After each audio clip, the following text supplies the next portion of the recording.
বাংলাদেশে বছরের পর বছর একচেটিয়া ব্যবসা করছে ভারত, কিন্তু হাসিনার পতনের পর সবকিছু যেন উলটপালট হয়ে গেছে। এবার ভারতকে বাদ দিয়ে অন্য দেশ থেকে আলু ও পেঁয়াজ কেনার কথা ভাবছে বাংলাদেশ। এতে দুশ্চিন্তায় পড়েছে প্রতিবেশী দেশটি। একদিকে বাংলাদেশের বাজার হারাচ্ছে ভারতীয়রা, অন্যদিকে তাদের চিরপ্রতিদ্বন্দ্বী পাকিস্তান সে সুযোগ পেয়ে যাচ্ছে। কিছুদিন আগে পাকিস্তানের কাছ থেকে 25,000 টন চিনি কিনেছে বাংলাদেশ। এবার আলু এবং পেঁয়াজ কেনার ক্ষেত্রে পাকিস্তান সহ অন্য আরও কয়েকটি দেশ বিকল্প হতে যাচ্ছে।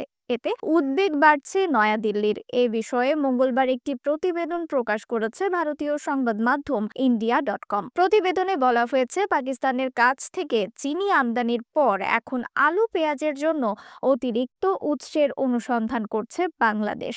ফলে পাকিস্তান থেকে এ পণ্যগুলো কেনার সম্ভাবনা রয়েছে।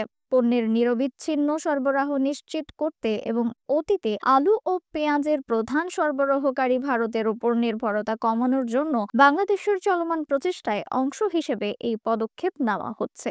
ভারতীয় এই সংবাদ মাধ্যমটির দাবি, বাংলাদেশ ঐতিহ্যগতভাবে আলু আমদানির জন্য ভারতের উপর নির্ভর করে থাকে, আর পেঁয়াজ প্রাথমিকভাবে ভারত এবং মিয়ানমার থেকে নেয়। পাকিস্তান, চীন এবং তুরস্ক থেকেও স্বল্প পরিমাণে পেঁয়াজ আমদানি করে বাংলাদেশ। তবে বর্তমানে ভারত নির্ভরতা কমাতে নয়াদিল্লিকে বাদ দিয়ে পাকিস্তান, তুরস্ক, চীন বা অন্য কোনো দেশ থেকে পেঁয়াজ এবং আলু কিনতে পারে বাংলাদেশ, যার কারণে বিপাকে পড়েছে ভারতের কৃষক। তারা আলু পেঁয়াজ বিক্রি নিয়ে পড়েছে শঙ্কায়। সম্প্রতি ভারত থেকে আলু পেঁয়াজ এসেছে বাংলাদেশে, তবে তা নিচ্ছে না বাংলাদেশ, যার ফলে ভারতের কৃষকেরা দাম পাচ্ছে না আলু পেঁয়াজের। তারা রাস্তায় আলু পেঁয়াজ নিয়ে আন্দোলনে নেমেছে।